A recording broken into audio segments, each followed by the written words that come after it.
La cultura se refiere al conjunto de bienes materiales y espirituales de un grupo social transmitido de generación en generación, a fin de orientar las prácticas individuales y colectivas. El concepto de cultura ha ido evolucionando a lo largo de la historia. También puede entenderse como una dimensión y expresión de la vida humana. Esto se realiza mediante la utilización de símbolos y artefactos, en los que hay un campo de producción, circulación y consumo de signos y como una praxis que se articula en la teoría. Cada cultura encarna una visión del mundo como respuesta a la realidad que vive el grupo social. No existe, por lo tanto, ningún grupo social carente de cultura o inculto. Lo que sí existe son diferentes culturas y dentro de estas, diferentes grupos culturales, aún con respecto a la cultura dominante. Toda cultura se conforma por un conjunto de elementos básicos. Los más importantes son los siguientes. Los elementos cognitivos. Se refiere al saber acumulado dentro de una determinada cultura para la supervivencia frente a la naturaleza y la adaptación dentro de un grupo social. Las creencias. Abarca el conjunto de ideas que el grupo cultural establece acerca de lo que es verdadero o falso. Los valores. Son los criterios que sirven como modelos evaluadores de la conducta, ya que orientan lo que se considera principios y actitudes aceptables o inaceptables para garantizar la continuidad del grupo.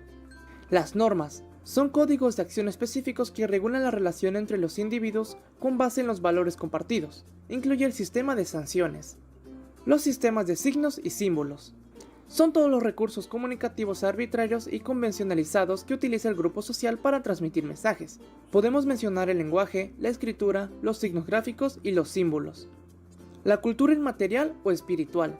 Corresponde a la cultura que se transmite por tradición oral, por ejemplo, los sistemas de creencias, valores, lenguaje, música, leyes, etc. La cultura material. Es la que representa de manera material como la tecnología, los bienes de consumo cultural y el patrimonio tangible, por ejemplo, la arquitectura, las artes plásticas, vestimenta, cocina, herramientas, armas, etc. Todas las culturas se caracterizan por compartir una serie de elementos, entre los cuales podemos señalar los siguientes. Abarca la totalidad de las prácticas humanas, surgen en oposición de la naturaleza, representan una visión del mundo, se expresan simbólicamente, proveen orden social. Su supervivencia depende de la comunicación, consolidan tradiciones, son dinámicas, esto es que se transforman, son más o menos abiertas, es decir, son susceptibles a la influencia de otras culturas. La cultura puede clasificarse de acuerdo a diferentes criterios, ello dependerá del objetivo de estudio y del enfoque teórico-ideológico. Normalmente las culturas se clasifican de acuerdo a tópicos, es decir, asuntos de interés colectivo. Existen muchas clasificaciones, así que mencionaré los siguientes tres. Número 1. Según el sentido histórico. Se refiere a las culturas enmarcadas dentro de un periodo delimitado de tiempo. La transformación cultural no implica una disolución absoluta de la cultura, sino su adaptación a los cambios históricos. Ejemplo de ello tenemos la cultura del Renacimiento, la cultura del Barroco y la cultura medieval. Número 2. Según su sentido antropológico. Se refiere a la cultura que identifica a un pueblo de manera abarcante. Por ejemplo, tenemos la cultura egipcia, la cultura inca, cultura griega, cultura occidental y la cultura oriental. Número 3. Según el paradigma religioso. En la antropología de las religiones, las culturas se clasifican de acuerdo al tipo de paradigma religioso que desarrollan. Dentro de estas categorías están las culturas monoteístas y culturas politeístas. Dentro de las culturas monoteístas tenemos la cultura judía, la cultura cristiana y la cultura musulmana. Y dentro de las culturas politeístas tenemos la cultura hindú y la cultura grecorromana antigua. La función de las culturas es garantizar la supervivencia y facilitar la adaptación de los sujetos en el entorno. Existen muchísimas maneras de clasificar a la cultura, entre ellas está según su estrato social y también según el uso de la escritura. La identidad cultural es una serie de tradiciones, valores y costumbres que conforman a una determinada comunidad o de un grupo de personas en específico. A través de la identidad cultural, las personas pueden construir el sentido de pertenencia, que es fundamental para preservar las peculiaridades de cada nación. La construcción de identidades es un fenómeno que surge de la dialéctica entre un individuo y la sociedad.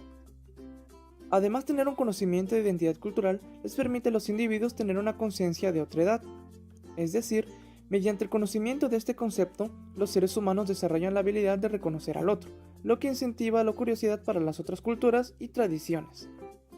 Los procesos de adquisición y cambio de cultura. Existen 4 procesos para este tipo de eventos. La enculturación. proceso en el que la persona adquiere su cultura. Aculturación, proceso por el que se adquieren elementos de una cultura en una sustitución de las propias, generalmente a causa de una conquista o invasión. Transculturación, es el intercambio de culturas. Y por último, la enculturación. Se da cuando una persona se integra a otras culturas y las acepta. Y por último mencionaremos qué es el patrimonio cultural. Se trata de la cultura natal, el país de origen y de la manera en que esto logra preservarse con el pasar de los años. Un ejemplo de esto son las pirámides de Egipto. Las tres son formalmente cuidadas por el gobierno y aunque muchas personas de otros países pueden visitarlas, hay condiciones especiales impuestas por este mismo gabinete de Estado. A esto se refiere el patrimonio, al sentido de pertenencia que tenga cada persona con sus cosas de su país, incluyendo su cultura. Cada país tiene una entidad que se encarga de cuidar una edificación relevante culturalmente. Un pueblo indígena también es considerado como patrimonio cultural. Esto es debido a que cada etnia representa la riqueza del territorio, su origen, su diversidad y la importancia de existencia de esto aún con el paso del tiempo y la evolución cultural. Por supuesto que la característica principal de la cultura es su gente, y esta no se va a quedar estancada, al contrario, permanece en movimiento. Se puede definir como algo con dinámica propia que, además, acepta la influencia de otras culturas para nutrirse, aprender y adaptarse a las nuevas tendencias.